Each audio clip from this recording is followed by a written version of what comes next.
Okay, so the record button should be working. I have you both unmuted. I think it's just the three of us, so which is totally cool because it could be a little bit more intimate and all that stuff, which is awesome. Bruce, are you going to be able to talk a little bit? Are you at work or are you at home? Yes, sir. I'm at work. We're coming out of the hole, so I should be able to talk. You should be able to talk though. Okay. Can you hear me? Yeah, which is cool. So, Yes, sir. so first of all, why don't we go ahead and just kind of introduce ourselves so we so we all know. So Bruce, why don't you start, man? Just share your story a little bit. Well, hi, my name is Bruce Johnson. I'm from San Antonio, Texas. I used to be a part of Beachbody back in 2012. I kind of shied away back from it. Something like, I guess, an epiphany hit me back in January of last month. So I reached out to Mr. Migrant to go ahead and get back because I enjoy Beachbody. I'm passionate about it, and I like the way that things go. So I figured that what better way to reach out to Mr. Migrant to help me, get that passion. He has the same passion that I have, if not more, and I just want to keep driving with it to try to help build and help as many people as I can. Cool, which is awesome. So, and I love you, man. I think he's, there's one thing I have an instinct about people, and I know that you got great integrity, man. I can tell that about you, and you sincerely appreciate it. You have a sincere heart for people, but I think this time around it's like, I think the last time when you were in, it was kind of like you were in with Leo. And Leo Yes, was kind of, Leo's a great leader, and and he was leading that local group. And this time, I really think, this is your thing now. Yes, you know what I'm saying? And it's for you to take care of and for you to control. And so hopefully over this month, we can really kind of just get you understanding a little bit more so that you can go do that. Yes, which is yes, sir. Yes, which sir. is great. So, Rachel. I'm a mom of 4. Hopefully they're all in bed sleeping. Fingers crossed. Yeah. I've been with Beachbody since 2010, on and off. I'm just trying to get more consistent with what I'm doing. I've been in and out so much. It's like, when it's okay if I do it, or it's not okay if I do it. Either way, I wasn't working it consistently. Right. And now that Matt decided he quit his job. Okay. And he's pursuing his PhD full time now. Okay. And get done. He says it should take him about 6 more months, and then he'll be done. Right. Okay. So it's like I wondered because I'm like, man. So Bruce, Rachel, she's from Ohio, right? Which is one of the first home parties I ever did, and it was probably right before I met you down, was at her house, right? And Yes, sir. Was that with my current wife or with my first wife? Do you remember? With Ashley. I know they were both named Ashley. The blonde? Yeah. The one I'm married to. Yeah. And it was when I was dating her, right? It was when I was dating her. Yeah, we were dating her. Well, so tell me a little bit more because I'm familiar with Bruce because he came back to me and then I sponsored him again, and so he and I have talked a little bit, so I know his situation a little bit more. But so Matt is going to get his PhD now, right? Yep. And so all of a sudden you're going. So how did Beachbody then enter into your mind to say, oh crap, okay, maybe I should do just to help make for the family or? Yeah, well, it's always been there. It's Right. kind of been. I've been plugged in. I've stayed plugged in with Lynn. Okay, great. And we've kept in touch and we've kept base and we've been back and forth, and Yeah. it's just I haven't been like I said consistent with it and like working it and. Okay. No, and that's cool. It helps me to know where you're at. Just so I can, because at the end of the day, guys, like I could sit here and I could train all day and all that stuff. And the reality is, if I don't help you guys where you're at get to where you need to go, nothing that I'm saying is any good. Does that make sense? It's not about me and what I know. It's about what I can help you guys, that next step for you guys. So typically with RAMP, first of all, I'm glad you're both here. I know Jared and Kristen are also here. As far as being going to be part of this RAMP group. But you do have a rare opportunity once a week to have this call with me. At most, there'll be 4 of you. I think it's really awesome because it'll give you guys, that a whole month of that where you can pick my brain, and some of you come from a similar place where you've been around Beachbody for a while. I always say this: there's a difference between a sign-up date and a start date. And there really is. And you guys are kind of demonstrating that. Where I always say, people grow in their own time, and you never know when life is going to happen to where now they say, now's the time that I do this and take it to another level. For me, it was 2 years. I was 2 years in. For 2 years, I just kind of dabbled with it. It was my social experiment. For me, Beachbody, that first 2 years was like, I'm just going to be fit and go party with people and go to different events and have fun. And if I make some money, great. As long as I was making enough money to go to Summit, I was fine with that, right? So, but there was a point where, for me, that start point was really something happened in my life where I felt myself wanting to do Beachbody more. I really enjoyed it. It was something I enjoyed doing. I enjoyed working with the people. That was the first thing. But the second thing was, my plan was to always own this insurance agency that I worked at. And and the guy that owned the agency, I pressed him to give me a written plan of what was going to happen. I wanted a little bit of a guarantee that I didn't spend 10 years in vain just based on his word that I was going to own this agency, right? So my plan was I was going to be the producer. I was going to make that 60 grand a year. And then I knew that he made like 120 to 150 a year. And so in my vision, in my head, I thought by the time I'm 40, I'll own this agency and I'll be making over 100 grand a year doing that. Well, he tells me, there's a point where he tells me that I'm going to have to split the agency with his son, who he had just brought in, who had worked with us for a year and a half and didn't do much of anything, didn't produce anything, right? And it was like everything shattered. And I'm like, you know what? That's a raw deal for me. I'm out. And that's when I said, I'm going to bet on myself. I believed that whatever I put my mind to, I could do it, right? That was the first thing, is belief in myself. And I think that you guys both need to understand that it's going to require you to have a belief in yourself, right? It's hard to succeed at something if you don't believe that you can. Belief is always the first step, and so knowing both of you for the length of time I have, you're good people, and I believe that you can do this if you want to, if it's something you want to do. But there were two things that happened. I knew that for me to make this work, I was going to have to get to $1,200 a week in income, because that's what I was making as an insurance agent, was about $1,200 a week. And for me to make a full-time go of this, that's what I was going to need to get to. And at the time, I was making like $200 a week. So I was going to need to go up 600% in income in 15 months, right? So I was like, oh, crap. And I started looking at all the people in the network who were making that kind of money. And the biggest difference between them and me was they had a higher rank and a bigger team. And I was so focused on the fitness side of things, which isn't bad either. That's not bad either. I don't want to say that's bad, right? But I wasn't focused on building a team of coaches. And that's really what RAMP is designed to be about, is the team building side of what we do, okay? When I really looked at the team building side, here's what I knew about myself. I wanted to, it's like Bruce said, I want to help as many people as I can. And for the first 2 years, I thought that meant I had to be the guy helping everybody individually, right? But I could only help so many people. And if I was the person trying to get everybody fit and trying to introduce everybody, I was actually limiting the number of lives I could impact versus if I built a team. So I thought to myself, what if I wanted to help 10,000 coaches this year, or 10,000 people this year lose weight? There's no way in hell, even if I worked 24/7, that I alone could help 10,000 people get started on the fitness journey this year. There's just no way. That'd be 30 people a day, right? And there's no way I could do that. So I thought, well, what if I had a team of 500 coaches and we all helped 20? Right?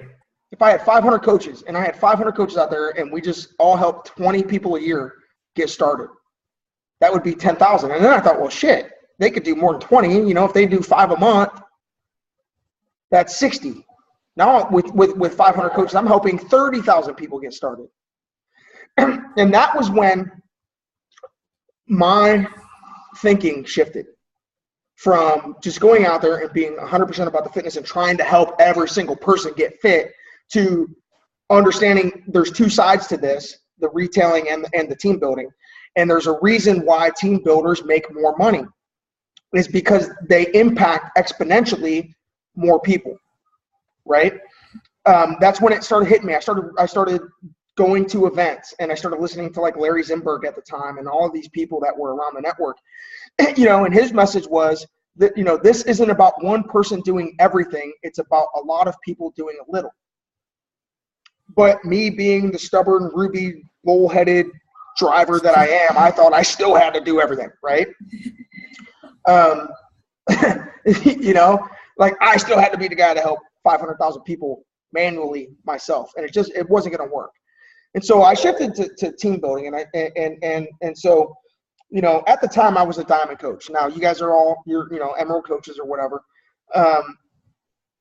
The one thing that I would tell you is, it's one thing to get to a diamond rank. It's another thing to have a vision of building past that and going long term.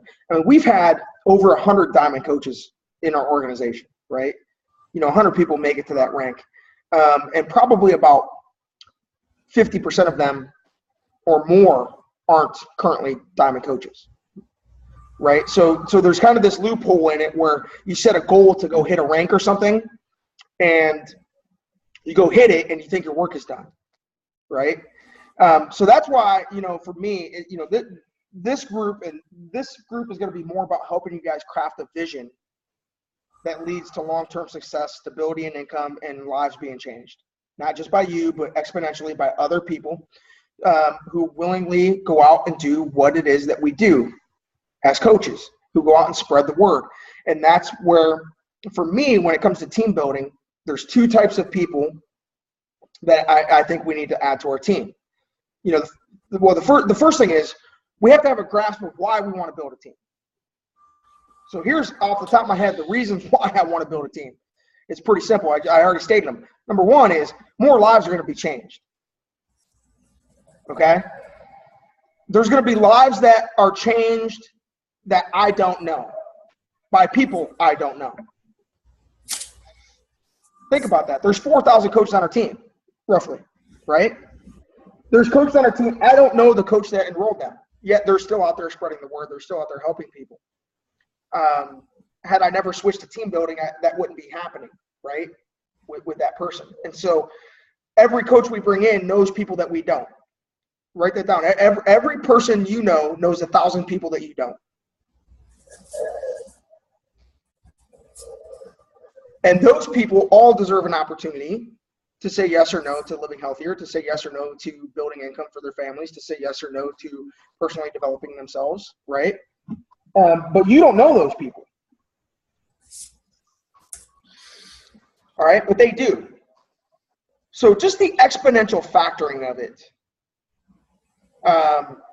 is the first reason. The second reason is income.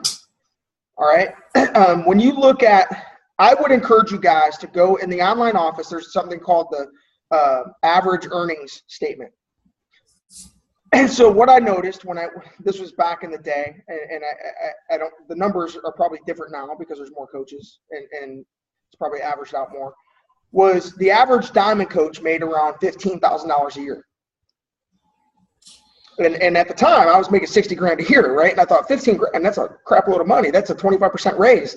Like, I ain't gonna get that from my agency, 15 grand, was a new car. It was, at the time that was appealing to me. And I thought, well, I'm at least good enough to be an average diamond coach, right? I mean, you're talking an average diamond coach. And so I believed in myself enough to do that. Well, then once I got diamond, I looked at the average star diamond, and the average star diamond was making 120 grand a year, which was double what I was making as an insurance agent. And I was happier doing Beachbody. And then I thought, well, hell, I could become an average diamond coach, right? An average diamond coach, 120 grand a year. Shit, sign me up. You guys understand that? But I also understood it would take time to get there. Here's what I would tell you is in this business, initially you're going to see more income from the retail side, right? So you're going to go out there, you're going to start retailing. You're going to get more in retail commissions than you do on the team building side. Okay, but the long-term upside potential is in team building, right? You need to understand this, and I don't talk about the comp plan very much. For me, it's not about the money, but I do think that it's important to understand, and I do think that there's been times where I've been driven by that, and out of that drive and that motivation, lives have changed. And so what motivates, and there was a time in my life where my biggest need was income because I was about to lose my house because I left my job as an insurance agent. And so my biggest immediate need was I better pay the friggin' mortgage. I'm 87 days behind. I'm getting a call from the bank saying we're going to foreclose. That day, I got my 5-star bonus, which was $4,000. And I paid 2 months of my mortgage with it because my mortgage was $2,000 a month. That day, 87 days behind. Luckily, I did what I did, right? You guys understand that? If you max out our compensation plan, the most money that you can earn in a year is $15.6 million, which is kind of stupid to think about, right? Like none of us, how many of us, I still can't wrap my brain around that. $15 million a year, somebody is going to do that at some point in time, and they're going to be making $10 million or more a year. You know, it's going to be like Christine Dwyer, Summers or something like that, wins in that way. You know, they're going to be like, I made $10 million this year. And I'm going to be like, that's stupid, you know? And so I thought to myself, okay, $15.6 million, even if I only earn 1% of the max, that's $156,000 a year. And that would be pretty damn good. That's better than average, right? So even if I failed 99% of the comp plan, and so I just thought to myself, I'm good enough to at least exceed 1%. Right? I can at least get 1% of that max. That's all I want to capture. And so here we are now, 7 years in, and I'm about 2% to that max. I'm double that, right? So, but at the end of the day, it does us no good if we go out there and we're sponsoring people that don't truly want to do this, right? Does that make sense? So there's two ways for you to build a team. One is to go out there and just everybody you sign up, tell them to be a coach, tell them to be a coach, tell them to be a coach, but they don't even know what coaching is. They have no concept of it. There's no, and then they don't do anything with it, right? That's what I call like a skeleton diamond, which is like, yeah, you've got the, on a map, it looks good, but there's nothing behind it that's going to help it succeed, right? So to me, there's two types of people that will go out and do what coaches do. Our job really is to go out there and identify people who will willingly be a coach and do what coaches do. What do coaches do, right? We're a product of the product. We invite people to join us as customers and coaches, and we spread the word. We are advocates of Beachbody. We are advocates of healthy living. We are advocates of income generation, working from home, right? We're advocates of all those things. So I need to find other people who willingly go out and advocate what we do. That's what I want. I want to go build a team of advocates that will spread the word. For me, there's two ways to find those people. The first way, which is the way that I use the majority of the time, is the challenge group system. We get people started on the programs, we help them get results, and as they get results, we upgrade those people to coaches. So we get really good at getting people into programs, but something falls off after that, and we miss the second piece, which is getting coaching in front of them at an opportune time when they might be ready to hear about it. And there's sort of this window of time between when they enroll in the program and when that happens, right? So for some people, it's 1 round of 21-day fix. They're super excited. They went from a size 8 to a size 4. They're ready, right? For other people like me, it was 5 months. I was just trying to finally see my feet. I didn't feel like I could be a fitness advocate. I was still kind of fat, right? And so it took me a longer period of time. But I think it's up to you to determine. And so over the course of ramp, we're going to show you how to identify those moments, what I call green light moments with people, okay, so that you can get them in front of those kind of prospects. But the first thing that is required is that for that system is that we go out there and we spread the word of health, and we start getting people into the programs, start getting them into challenge packs. That's the first step. The second step is holding them accountable to that. Step 1, get them in the program. Step 2, hold them accountable. Keep them on track. Right? Which I do just weekly check-ins. You know, you can have your fitness page, whatever you want, but to me, it's that one-on-one, like be their friend for that first 1 to 2 months, especially. That first month especially is when most people derail. Be their friend through that first 30 days. Check in on them. Ask them how it's going, right? The third step is, as they get results, upgrade to coach. Pretty simple, right? It's pretty simple. 80% of our network came in that way. I came in that way, so it makes sense to me, right? That's the first way. Now, the second type of person that might come in and willingly advocate what we do are people who are already advocating healthy fitness lifestyles, just not with Beachbody. Does that make sense? They're already talking about health and fitness. They're already talking about wellness. They're already talking about nutrition. It's something that already is a daily part of who they are.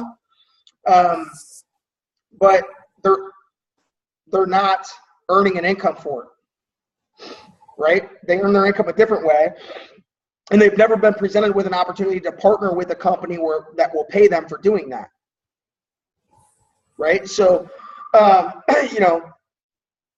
fitness instructors. And now some of those people, though, won't be open-minded because they're set in their ways, like all these CrossFitters, and I'm not knocking CrossFit. I mean, hey, look, there's more than one way to skin a freaking cat. If people want to go out and bust their hump doing CrossFit and they're excited about it and it works for them, I got no problems with that, right? There's a lot of people out there that are waving the CrossFit banner that don't make a dime from it, and CrossFit makes all the money and keeps all the money, right? At least hey, man, that's fine.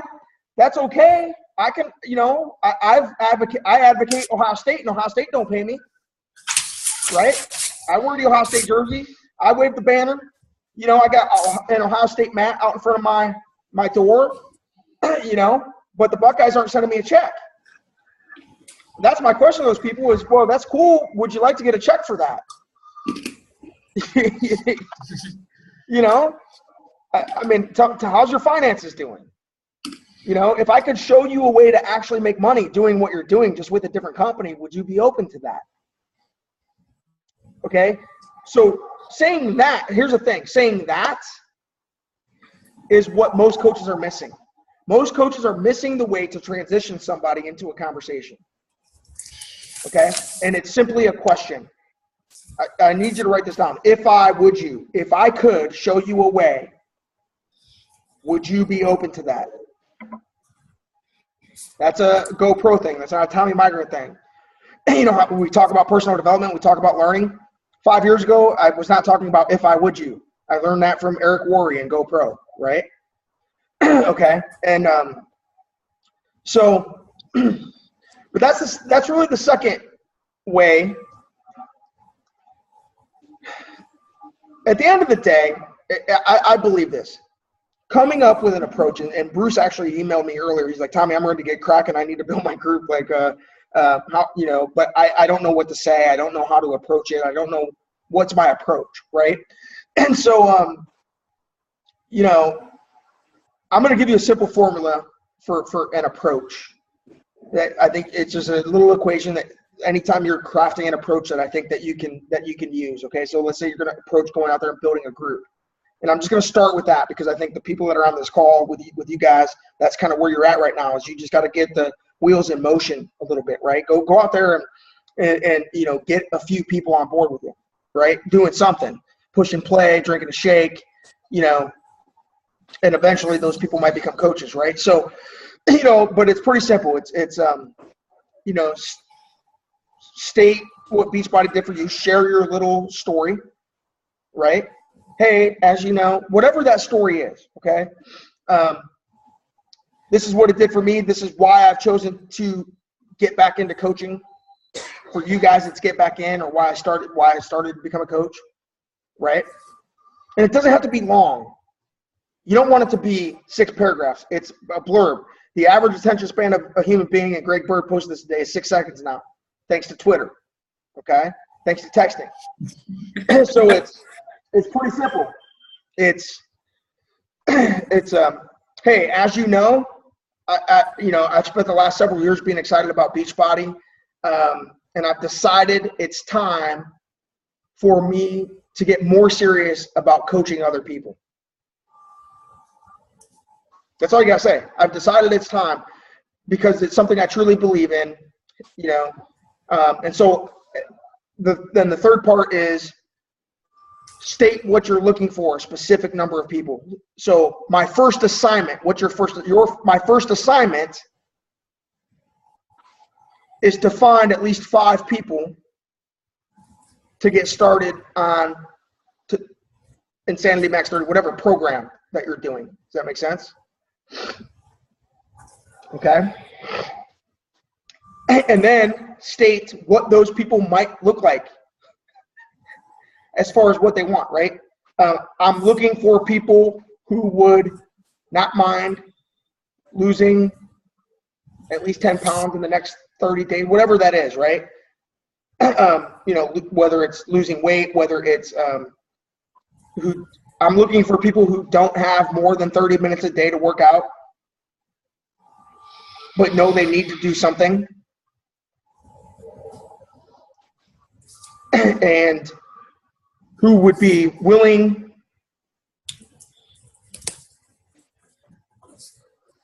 to make an investment and be part of an accountability group.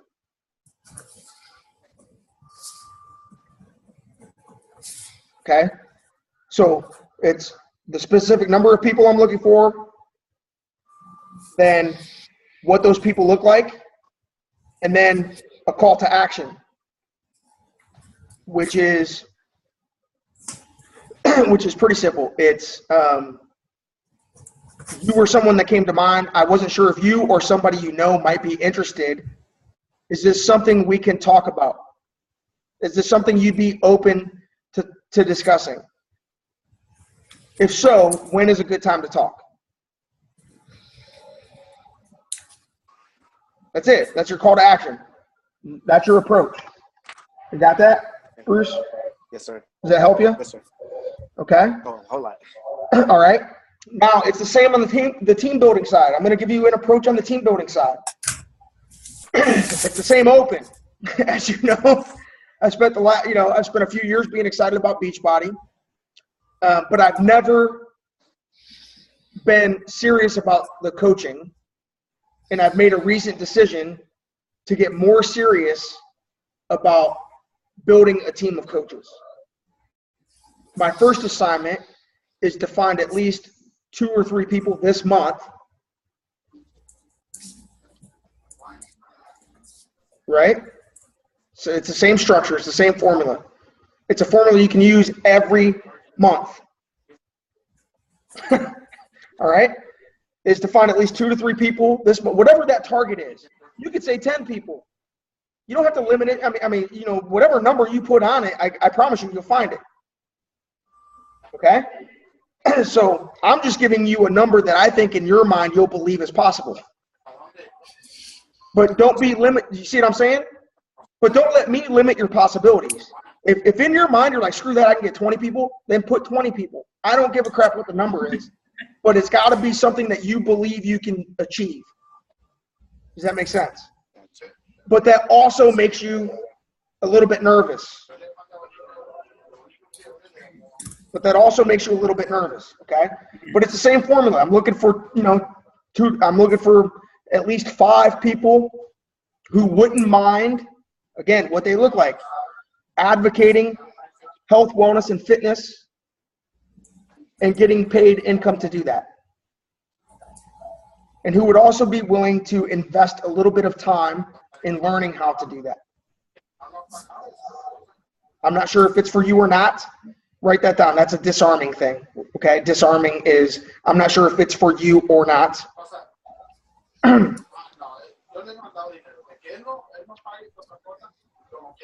But I was hoping you'd be willing to discuss this. When would be a good time for us to talk? Again, call to action, right?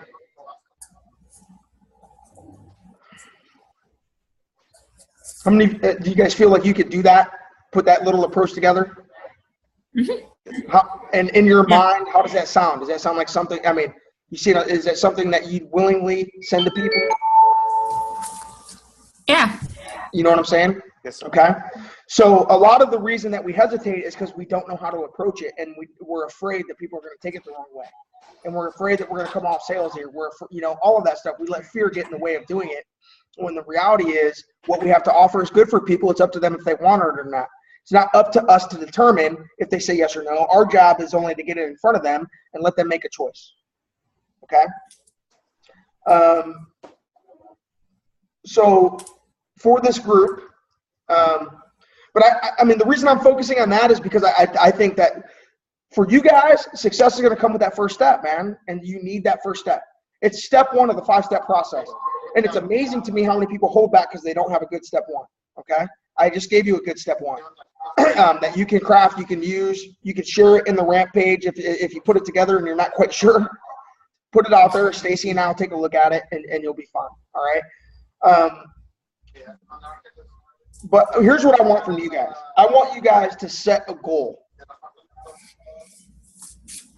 okay? It's my vomit talk, all right? I've shared this with other people. I remember, okay, I'll give you an example. Tina Gonzalez, right? I started talking to her, and she had big dreams, but she wasn't setting big monthly goals, right? And she was doing like Success Club 10 in her sleep, you know? And I'm like, well, why not go for 30? She's like, oh my God, 30. And I said, Tina, until your goal makes you want to vomit, you're never going to succeed at the level that you're talking about, right? So I want to talk to you guys about that because I think the one thing that holds coaches back is they're not good at setting concrete goals on a month-to-month basis and then sticking to those goals month after month after month after month, right? And because they don't challenge them, they do a comfortable level instead of doing a level that makes them nauseous, right? So let me give you an example. I'll use myself as the example here. For the first 2 months, Success Club was out. I didn't make it. So then I'm like, I got to make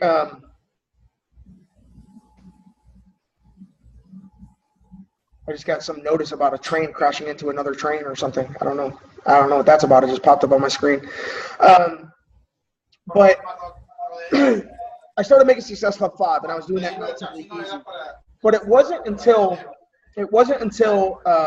like 7 months into that, the company ran a contest. And in the contest, it was if you finish in the top 10 of the company for Success Club points, we'll send Carl Deichler to your hometown. Rachel, were you around? Did you come to that event? When Carl Deichler was around. I don't think I was able to come. Okay. So now understand, I hadn't been in the top 10 of anything, right? I hadn't won anything. I was still a diamond coach. I wasn't doing, jack squat as far as that goes. And this girl from my hometown is like, oh my gosh, you got to get in the top 10. Carl will come to Bellevue. You're going to do that, right? And I was like, and I wanted to vomit because I'm like, so I said yes. Right? And I turned around and I literally wanted to puke on the floor because I'm like, oh my God, what did I just commit to? And the thing was this, the idea of hitting that goal overrode any fear that I ever had of asking people. Right? It was like I set a goal that was bigger than me, and come hell or high water, I was going to make it happen. I didn't know how. So literally, everybody I spoke to, I'm like, dude, you should do this. Have you ever thought? And my approach became, hey, if you've ever thought about doing this, now is the time. Right? And all of a sudden, I end the month with, I don't know, it was like 37 points or something, and at that time, that was a lot of points. And I got like 7. And Carl Deichler flew to my hometown. But it wasn't until I challenged myself to hit a goal above what I previously thought I could do to where – and then all of a sudden it was like 30 points became like old hack. Like I was just doing that month after month after month. I was doing 8 coaches a month. In the first 2 years, I did 20 total coaches in 2 years. Now all of a sudden I was doing 10 a month. You see what I'm saying? So sometimes we're held back by the own barriers that we believe we're capable of. And so, you know, there's 3 ways that you can set goals. One is what I call comfortable. Okay? A comfortable level of goal, which is, oh yeah, no problem, I could do that. So if I said to you guys, could you find one person this month? That would be comfortable, right? Yeah, I could find one because you've done that before. A comfortable goal is something that you've done before that you know you're capable of doing, and you just got to do it again. That's all. Okay? And then the second level is this, what I call slightly nervous. It's a goal that's slightly above your previous best. It's like going for a personal record, but it's not too far out of reach of that, right? So maybe your previous best is 8 points, so you're going to go for 10, right? And you're going to break, you're going to break that barrier, okay? And then the third level is what I call a vomit goal, which is like so outrageous in your mind that honestly in your head you have no idea if you could do it or not. But screw it, you said it, and it comes down to that quote. I'd rather choke on greatness than nibble on mediocrity. And that's what you're kind of saying with the vomit goal is I'm going to choke on greatness. I have no doubt that y'all are capable of going out and finding 5 or 10 coaches this month if you really want to. I have no doubt in my mind that you're capable of doing that with the right approach and understanding how to handle those conversations. And next week we're going to go through the 5 steps of how to handle those conversations. We're going to role play those. We're going to practice those. This is going to be practice time for us. But I want you guys to set your goals, and I don't want them to be comfortable. They better be somewhere between nervous and vomit, okay? I got to find a level that I could push you guys out of your comfort zone a little bit so that you start believing in yourself as much as I believe in you, right? And so I want goals as far as the number of Success Club points and the number of coaches. And they better be at least above your previous best. Here's the thing. You can build this as fast as you want or as slow as you want. That's up to you. You can help as few people or as many people as you want. Okay? You determine the volume and the speed. Nobody else does.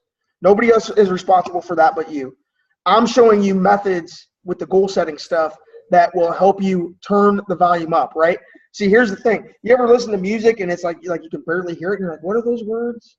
What are the, right? And then, so what do? You turn the volume up a little bit, right? Sometimes it's so high, you're like, man, I need to turn that down, right? You guys need to set the volume at a level that isn't blasting your ears out, but that is also good. Does that make sense? Good. You know what I'm saying? But you set the volume, you set the pace. I'm trying to get you to challenge yourself to go a little bit faster, a little bit higher. I mean, think about a high jumper that, if they jump 5 feet, I don't know if that's high or not. I'm not a high jumper, but they jump 5 feet. They're not going to stay at 5 feet for the next 4 years. That's stupid. Right? They're going to put it at 5 foot 2 inches until they get it. And then they're going to put it at 5 foot 4 inches till they get it. You know what I mean? Part of the thing is we get numb to challenging ourselves to set a higher goal. I don't care if it's the number of lives. So for me, I've come back to this number of lives. So I've got a board and I write out the names of the people I've helped this month. Get started on something, right? Get started on something. And I figure as long as I'm focused on helping people and I'm keeping track of those names and, then the points and all that crap's going to work out. So here's what you're going to need. We already talked about your initial approach. I've given you that. You're going to need the power of 3, okay? And the power of 3 says, I need to invite 3 people a day. I need to follow up with 3 people a day. I need to post 3 times a day on Facebook. That's pretty much the gist of it, right? I've given you the approach. What would happen if you actually sent that out to 3 people a day all month? Don't worry about March yet. Just in February for the next 25 days. That you just woke up and you sent out your 3 invites for your challenge group, right? And you worked those 3 people every day. That's it. What would actually happen if you did that, right? But you're going to need that Power of 3 document. It's in the file section. I would get that out. If you have questions about it, I would ask. You're also going to need your personal development for this group, which is Failing Forward. I think it's perfect for you guys. John Maxwell's Failing Forward, okay?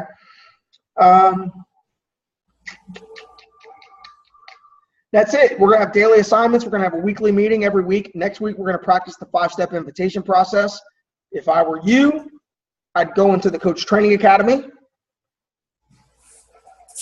and I would go watch the 5-step training videos that we created with the company, and I would focus on both of them, because right now that's what you guys need. You need both of them. You know, you don't have a crap load of coach prospects. But you're going to get what you look for.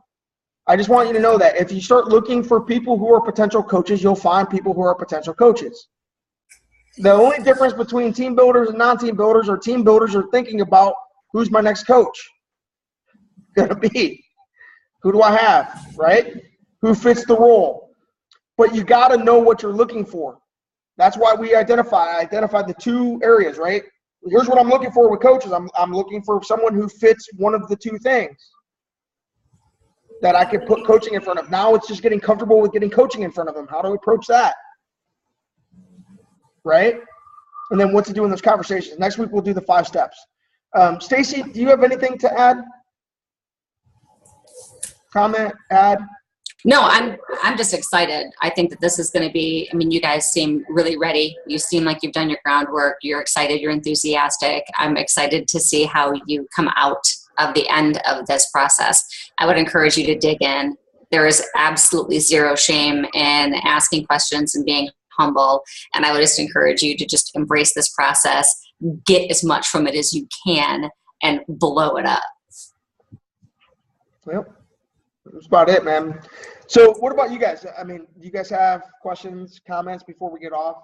Because the next time I talk to you guys will be a week from now, other than in the page, right? Or is that enough to chew on for tonight? I think that's enough. I totally appreciate it. All right. Bruce, what'd you say? Bruce. No, I totally appreciate it. Well, good, man. Sorry, can you hear me? Yeah. Can you hear me? Yeah. Okay, yeah, I was just saying I totally appreciate everything, and like you answered my question. I think that was the big thing that I was concerned with at first, is like just the approach without, having Facebook just, boom, boom, boom, boom, boom. I don't know if I need to do it individually or just have it as my status. And I thank you again. I would do both. Right? I mean, I would do both. My thing is, I think of it like throwing a poker party or something. If you were going to have a barbecue in your backyard and you were going to invite the neighborhood, I mean, your target market would be the neighborhood, right? Right. And you start inviting those people. Does that make sense? It doesn't have to be any more complicated than that. So if your target market is anybody on Facebook, then why wouldn't you invite all of your Facebook too? You might craft it, it really could be the same message. When you think about it, if you just follow that formula, bam, bam, bam, bam, bam, okay, but I would also be making a list of people that you think specifically might be interested, and I'd be inviting them one-on-one. With the whole disarming thing, you can invite pretty much anyone. I don't know if this is for you or not. If you just add that in there, you can, anybody on your list, hey, maybe this is for you, maybe it's not. I don't know, but I thought I would ask. Is that something you're down to talk about? If so, when's a good time? Right? So, one is, just getting comfortable with inviting people. That's why we focus on the approach tonight. And then 2 is getting comfortable with the conversation that ensues after that. And that's what we're going to do next week with the 5-step process. Okay. So with that said, guys, go do your thing. It's $9.50. We're in that page. Use it. That's going to be your home for 30 days. Go get John Maxwell's Feeling Forward. I don't care if you get the audio. I think you can get it for free or download it online if you want to do the audio thing. Other than that, we're here. All right. If you have questions between now and then, don't hesitate to ask. That's why we're here. I'll talk to you guys later. Thanks. All right, take care.